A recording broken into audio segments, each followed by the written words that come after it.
Your Excellency, Prime Minister Lapid, Your Highness, Sheikh Mohamed bin Zayed Al Nahyan, Your Excellency, President Biden. First of all, my warmest congratulations and best wishes to Prime Minister Lapid on assuming the office of Prime Minister. My heartfelt thanks to him as well for hosting today's summit. This truly is a meeting of strategic partners. We are all good friends as well, and there are a lot of similarities in our approach and in our interests.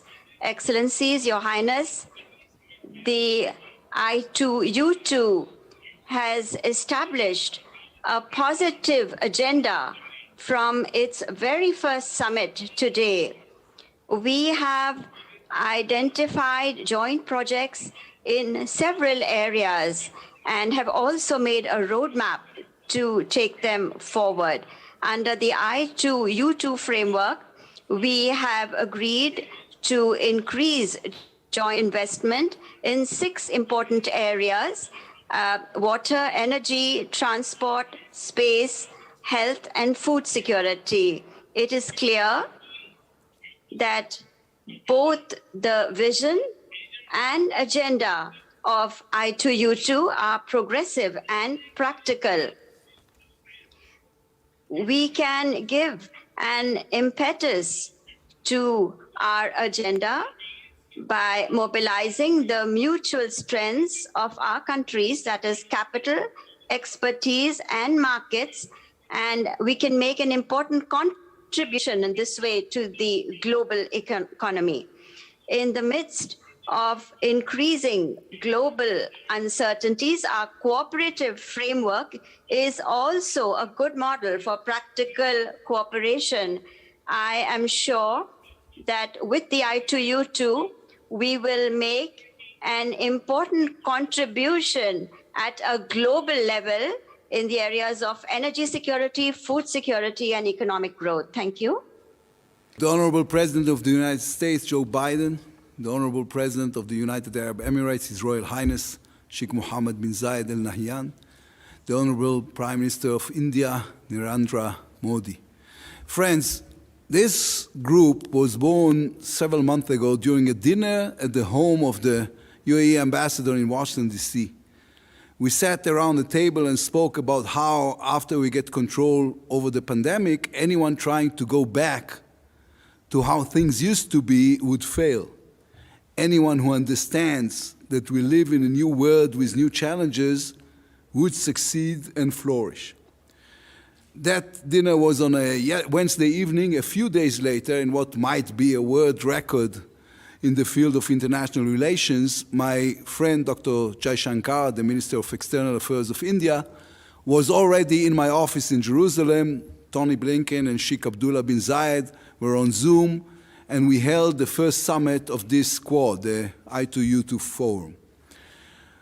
Our starting point was that in the new world we live in, we need to improve our ability to cooperate quickly, to make the most of our comparative advantages, to put the right advanced tech together with the right resources. We need to think in new terms when it comes to energy, food security, and water tech, defense, and trade. Each one of our countries brings very different challenges and very different qualities to the table. But that is what makes our potential even greater. In the 21st century, challenges are local, but solutions are global.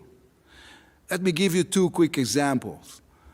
The entire world is dealing with issues relating to food security. The combination of the climate crisis, the war in Europe, and the COVID-19 pandemic has created global food insecurity. Food security is going to be the main issue in Africa and Latin America and East Asia, and of course in the Middle East. An initiative like the food corridor between India and the UAE, which was put together by this group, is a clear example of a creative solution to a problem we are all facing. The fast transportation of food and preservation technologies, the ability to connect relative advantages together. This is the solution to the problem. Another example is the solar and wind energy storage project. In this case as well, the idea is to make the most of technological capabilities, some of which are still being developed, in order to deal with an energy market that is facing a serious crisis. Since the war in Ukraine broke out, each one of us has had to deal with the crisis on the local level. Its effects on cost of living has been immediate and dramatic, and of course, this has political implications. Real solutions will only come through cooperation between countries that know how to put together brainpower, knowledge, and resources on the same table. I would like to emphasize, this is not a philanthropic group. We want to change the world for the better, but we are also creating relative advantages for our countries, for our businesses, for our science sector. In both projects that I mentioned, lists of local companies and relevant technologies have already been shared. Our goal is for the private market to be a full partner in this initiative. This group is interesting because we are 4 very different countries, but when we started talking, it became clear we all want the same things. For our children to be warm in the winter, for them to have food on the table and clean water from the tap, for them to enjoy a quality education and advanced healthcare and transportation infrastructure.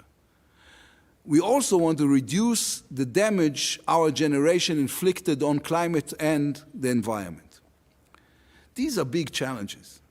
No single country, no matter how big or how rich, can deal with them alone. On the other hand, I also believe, and this is part of the idea behind this meeting, that groups that are too big may end up being ineffective. This Quad is, in my view, the correct model. Our advantages are clear to one another, and so are all our needs. We can create enough flexibility and a mechanism that can make fast and smart decisions. At the same time, we can always find ways to create ad hoc connections with countries that want to advance projects with us. The projects I mentioned are just the beginning. The list is ongoing. Our role as leaders is to push our teams as hard as possible to research the fields in which real change can be made, to examine new projects, to bring them to the table, to connect them with the scientific and business communities. The world is watching this meeting. This shows that something special is happening here, a new kind of economic and regional cooperation that is more flexible and better adapted to the problems we face. The diplomatic and economic results that will emerge from this meeting will highlight our commitment to a new kind of cooperation. In this partnership, each country and each partner brings their own strength so that the whole is greater than the sum of its parts. This is just the beginning. Thank you. Lapid, for convening this group for the first time at a leaders level. Prime Minister Modi, President Ben Zayed, thank you for the work you're doing, deepening the linkage and the muscle cooperation between critical partners in the Middle East and Indo-Pacific to deliver important, very important projects for all our peoples. The simple truth is this: the challenges we face in the world, our world in the 21st century, demand that we find new ways of working together. Whether it's accelerating climate crisis, dealing with the accelerating climate crisis, which is being felt here in the Middle East every single day, or growing food insecurity and volatile energy markets, made worse by Russia's brutal and unprovoked attack against its neighbor Ukraine. Or, as we've all experienced firsthand over the past 2 years, tackling the health security needs and economic fallout from the global pandemic. All these issues require cooperation and coordination, and none of us can mount a comprehensive response on our own. And the more we work together, the more we'll see the benefits multiply and grow to advance our shared commitment to peace, stability, and growing prosperity. They all go together. When our foreign ministers first got together in this format last October, I think we all immediately understood the potential to advance a common agenda. It's about demonstrating the importance of practical impacts of building Israel's normalization and economic integration, using these trusted partnerships to crack down on common challenges. Our nations represent some of the most innovative, technologically capable, and entrepreneurial people on the planet. At every step, we should be asking, what can we achieve together? The first two projects that we're tackling together on food security and clean energy are designed to take on two of the most urgent crises affecting people around the globe. Food insecurity.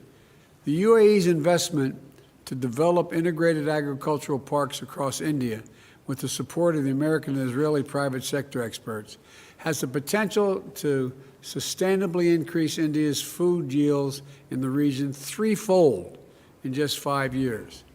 India is a major food producer in the world. Think of the beneficial impacts this will have on India's farmers and the people suffering from hunger and malnutrition in the region. Similarly, the United States has already funded a feasibility study for a hybrid renewable energy project in India, which will develop 300 megawatts of wind and solar capacity, as well as battery storage. With our four nations working together to unite our expertise and drive private sector investment, this is going to help India reach its climate and energy goal of 500 megawatts of non-fossil fuel capacity by 2030. Our challenge together is to deliver real results that people can feel in their everyday lives. Another key area where we can make big differences is in infrastructure. There's an enormous need around the world for infrastructure. Infrastructure done the right way, transparently, in partnership with the communities that are being served. Right now, there's a vacuum. So over the next few years, this group is going to work to identify new infrastructure projects that we can invest in and develop together. This meeting is just the first step, a chance to demonstrate the value of this new format for cooperation between our four nations.